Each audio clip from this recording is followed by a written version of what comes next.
Hello, everybody. My name is Graham. Look at that, the political vigilante. It just pops up like it can sense what I'm thinking. We like liars and billionaires and accountable, and a lot in the news. A lot of people talking about how awful, Elon Musk is taking over Twitter is. But there's a bigger story to what's happening with Twitter before Elon even got there. So I didn't really cover this over the summer, but it's still relevant today. So because the case is ongoing. Watchdog lawsuit. This is from August of this past summer. Twitter declined to remove sex video exploiting minors. Okay. So we're going to get into what this case is because it is still ongoing. And what's more important is now that Elon has taken over Twitter, he just fired the law firm that was representing Twitter in this case. Interviewing, said Henry Farid, a professor at the School of Information at the UC Berkeley.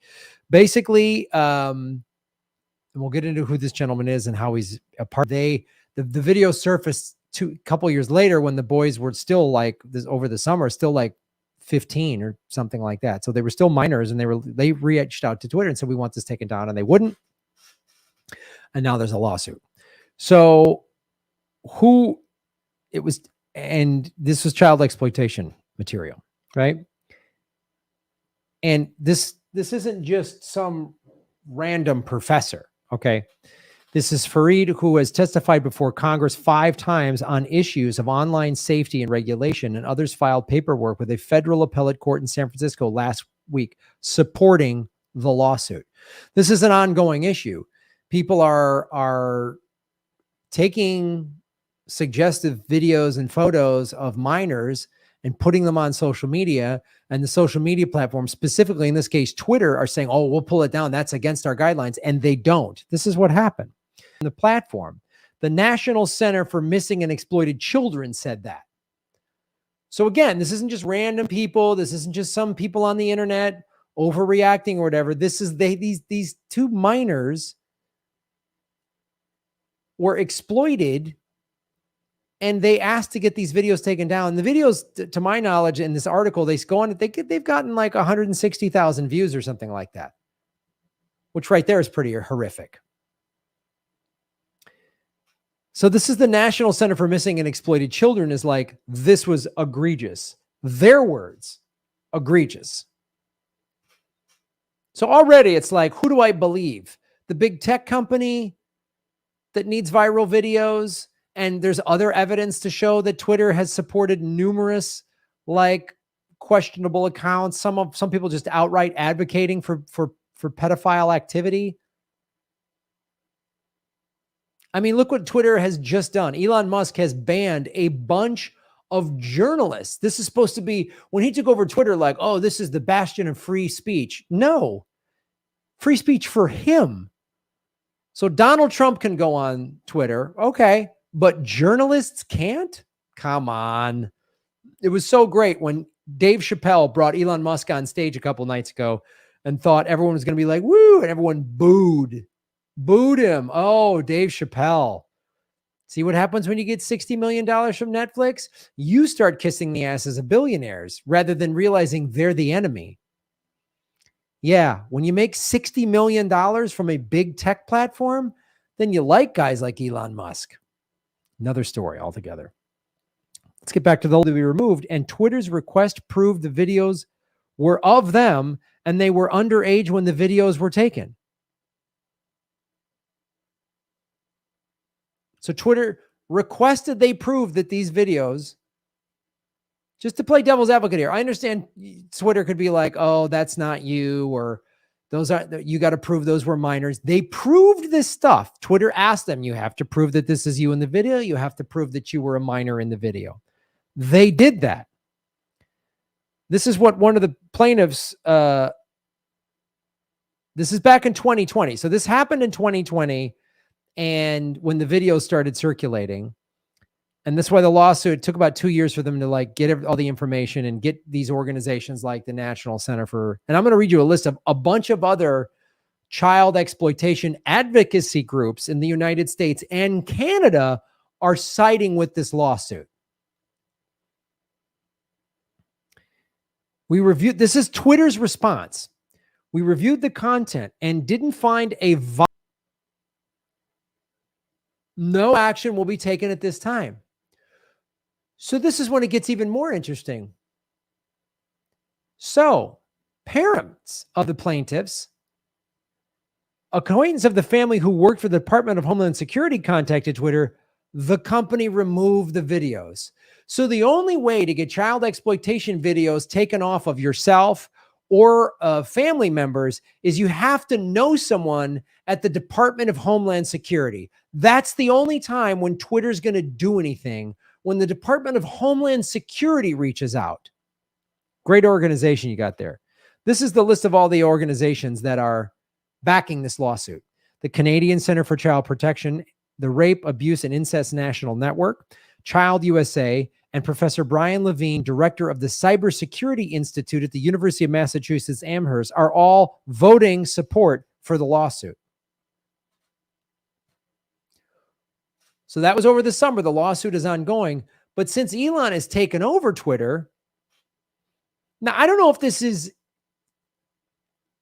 this makes Elon look more or less guilty, to be quite honest, but it is relevant to the story, and I'm not quite sure what it means just yet, but it is something we need to discuss. Twitter drops law firm criticized by Elon Musk from child exploitation case. So there's evidence, and this is a separate article, shows that Elon has been critical of this company, but mainly because they didn't handle lawsuits the way he would have liked them. Again, just a rich guy saying, I want more lawyers doing things exactly the way I want them. And I don't know if this law firm is good or bad or whatever, but they're defending Twitter in this lawsuit. This is what, hey, Twitter, you did something wrong. Rather than stack up your lawyers, these filthy corporate lawyers that just want to run up billable hours, how about you go, what can we do? But here's where this is relevant. The team of people, so Twitter has, and all social media platforms have this, has a department of people to go find this type of, make sure people aren't putting child exploitation content on their social media platform. Elon Musk has fired a bunch of people, many of whom who worked in that department. So it's not like Elon is like, this is our number one priority now that I'm in charge. He's fired people to monitor this. The lack of actual, not AI, but actual monitoring is part of the problem. It's one of the reasons I've been demonetized by YouTube. Is it's just some AI, some robot, some algorithm, some software just demonetized me. And if a human being were to look through my channel, they'd say, oh, this is not a community guideline. And I'd have my channel back and I'd be making money. So Elon is not putting more resources towards stopping staff to monitor this and monitor these type of requests of people saying, hey, that's me, pull that down. But this is the law firm that they just fired. Silicon Valley funded law firm Cooley was defending Twitter against claims. Oh, wow. You must sleep well at night if you work there, which the company has denied that it promoted material on its platform depicting child sex abuse. There's other claims that they've profited from it, because let's be honest, I'm sure those get a lot of clicks. That's the sad, horrific reality of the world we live in. On Tuesday, litigation firm Quinn, Emanuel, Urquhart, and Sullivan told the 9th U.S. District Court of Appeals without explanation that it will be taking over the case. So that's just of a couple of days ago. What this means to the case, we don't know. I just want the victims to be taken care of, and I want Twitter to not put up goddamn child exploitation content on its platform. That should be the number one priority, is eliminating that, prosecuting the people that are putting it up there. So remember when we had child crimes and, retired child crimes investigator Eric Oldenburg on the show a couple months ago, like over the summer, I think, talking about the Maxwell case. And he talked about he had testified in a case that was 10 years old. And the guy got something like 100 years in jail because in the state of Arizona, now California might be different, but in the state of Arizona where Eric was a detective, it's like a minimum 16-year laws, and they need to cover all of the internet. If you knowingly put up child exploitation videos or photos, you need to get a minimum sentencing. And if you start liking and retweeting those, If you repost them so that more people can see them, you're now culpable. We need stricter laws on this for starters, because it's the same thing as if like somebody gave someone child exploitation, like hard copy photos, and rather than going, oh my God, I'm giving this to the police, they shared it to their friends. That's the same thing as retweeting that. Only the problem is with social media, you can retweet it to tens of thousands or hundreds of thousands or millions of people. And to talk further just in general about Elon Musk taking over of Twitter, this Professor Galloway gave an interview recently, and I saw a clip of it. This is from TikTok, making excellent points, because there's still people who defend Elon Musk. And they think these tech billionaires are these geniuses. They're just they just got, they're like Spock. Like they just think they're smarter than us. Don't try to understand them. No, Elon Musk grew up in a wealthy Argentinian family. And like all these billionaires, they steal someone's patent or they muscle somebody out. They're not geniuses. He's not a genius. So this guy brings up a great point, showing what's going on with Twitter. How it isn't this like, oh, what's Elon Musk doing? And still some of his followers, there's this woman who's really big into Bitcoin, how Elon Musk is so smart and great. She calls out the ruling elites and the central banks, but Elon's all right. That's so dumb when you say that kind of stuff. It's like a Trump supporter saying, I'm tired of the rich ruling elites, but you like billionaire Donald Trump. Or some dummy liberal saying, I'm tired of the real rich billionaire elites, but I love the Obamas or the Clintons. Come on. The Clintons are the worst. But listen to what he had to say about Elon Musk. Pay close attention to this, because he makes great, great points. Yeah, I think we're saying the unwinding, not of a company, but the unwinding of a person. And I believe it's a larger trend as societies become wealthier, more educated. The reliance on a super being and church attendance goes down, but they still look for idols. Into that void to step technology leaders, because technology is the closest thing we have to magic. And our new Jesus Christ was Steve Jobs. Now Elon Musk has taken on that mantle, and every ridiculously mean, nonsensical, irrational move he makes is somehow seen as chess, not checkers. We're just not privy to his genius yet. I think this is an individual who has demonstrated a total lack of grace, has no guardrails around him, and is going to see his wealth probably cut in half. This is already the second worst acquisition in just a week or 2 weeks after the close. Wow. And I'm here to tell you folks why what he's saying is true, because I've seen this in Hollywood. I've seen this in Hollywood. I've seen this. Somebody's got some talent or some skill, and when you get big and crazy and famous and rich, when this guy made a great point, he goes, he's got no guardrails. What that means is no one's around telling you no. No one's telling you no. And maybe you had a crazy idea that people said, oh, that'll never work. And you made that idea work. So now you think, I'm never wrong. There's some YouTubers who have gotten to that place of ego and thinking they're never wrong. And when you have millions and tens of millions of people following you, and when you're worth $200 billion or whatever Elon Musk is, everyone's kissing your ass. The people surrounding you have a vested interest in kissing your ass, right? If you're a billionaire and I work for you, it's better for me to keep my mouth shut if you're doing something stupid or immoral or unethical, because I want to keep the payday going, especially if you're paying me well. I'm some advisor to you and you're paying me $200,000, $300,000, $500,000 a year. Do you see what happens now? All of a sudden, like, ooh. So that's what it means by no one's telling him no. And everybody, and these guys surround themselves. They're all sociopaths. Most of them have narcissistic personality disorder. You need people around you that go, wait a minute. I'll give you a great story about Ray Romano. I don't know Ray Romano personally, but I have respect for him and I think he's funny. I heard when he got the series, Everybody Loves Raymond, right?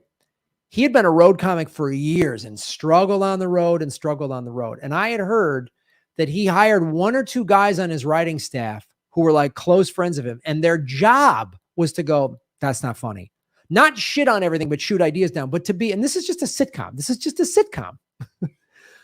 But he knew, because I've seen comedians, they're funny, they're cutting edge, they get a TV series, and then everyone in the writer's room is kissing their ass, and they're like, this guy's not funny anymore. What happened? No one's saying that's fuck up, that's not funny. And then you go on stage in front of a big theater, and everybody tells you, everyone laughs and thinks you're great no matter what. So you think, oh, I can do no wrong. And you need those tough gigs where you're like, this new joke doesn't work. That's Dave Chappelle probably thought, Dave Chappelle's had to take some criticism, but he's done all right from the criticism. But he thought, oh yeah, Elon Musk. And these guys, Joe Rogan and Dave Chappelle, they worship this guy, Elon Musk. I don't understand. Quote on Twitter, we'll coup who we want to coup. Yeah, Elon, fuck you and your hair plugs. Destroy people's lives, EA, and all the nonsense that's happened in that country since the 80s, if not longer. But that's how I'll go coup this country because I need minerals for my cars. So this is what that guy was talking about in that interview. There's no, let's watch it again, because we really need to understand. And this doesn't just apply to Elon Musk, right? This is what happens. And the more rich and powerful you get, the more people kiss your ass. Same thing with Bezos. Same thing with Bill Gates. No one's calling you out. Listen to this again. Yeah, I think we're saying the unwinding not of a company, but the unwinding of a person. And I believe it's a larger trend as societies become wealthier, more educated. The reliance on a super being and church attendance goes down, but they still look for idols. This is a great point too. This is a great point. We have all this money in America. We don't, there's people are questioning since the 60s and 70s started questioning religion, which I'm not advocating for organized religion, nor am I advocating against organized religion. If you get something out of it, great. That's for you. I'm one of these people. I was raised Catholic. I have many, many criticisms of the Catholic Church, chiefly that they have knowingly covered up pedophile priests. So as we question stuff in our society, which I think is a good thing, but we get more wealthy and successful and we have more money. America is the single greatest concentration of wealth in the history of the human race, right? So we have everything we want at our fingertips. There's no religion, but human nature, what he's saying, and it's true, human nature being what it is, it looks for idols. Look at America. Look how people look at politicians. Oh, Trump. Oh, Hillary. Even Bernie. I was a Bernie supporter, but there were some people in the Bernie, just Bernie. Even today, when I've been critical of Bernie, you can't say that about Bernie. They need this. I see them do it with YouTube performers. Like, look at the crazy Alex Jones cult. Look at some of the other cults. And there's somebody at the helm who's making a shit ton of money.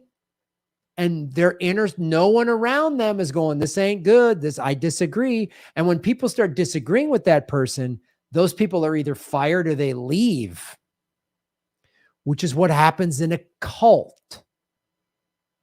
People started questioning Scientology. Also, watch all those Scientology docs. Oh, you watch any documentary about a cult.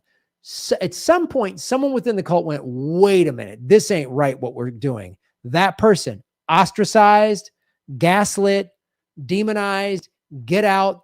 The cult goes after that person publicly, sometimes even legally. Sometimes they even try to hurt them. That's what happens.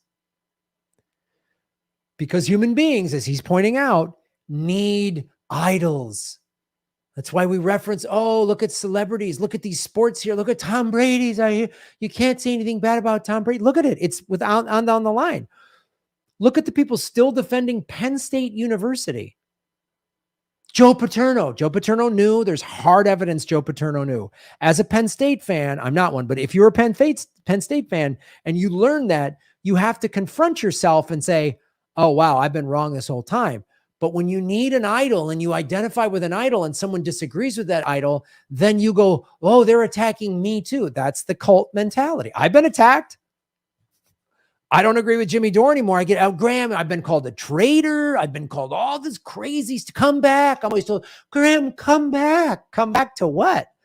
People I don't agree with. I don't fit in there anymore. I'm not coming. What? I don't want to do that.